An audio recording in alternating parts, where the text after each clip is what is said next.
Nodir akamning servisini YouTube'dan ko'rib, qiziqib, Dubayga kelgandim. 21-avgust kuni keldim.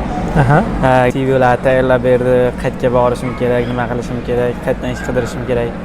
Hammasini tushuntirib berib, akamiz yordam berib, kvartiralarimizni ham hammasini joy-joyida qilib, ish qidirib, topib, mana hozir Xudoga shukr, birinchi offerimni oldim. Mana savol qiziqishadi. Siz kelganingizdan keyin nechta intervyu bo'ldi? Ya'ni siz shu ishga tanlab kirguningizgacha necha marta intervyuga bordingiz? Shu ichida bir 6 ta yo 5 ta intervyuga bordim-da. Bo'lish kerak.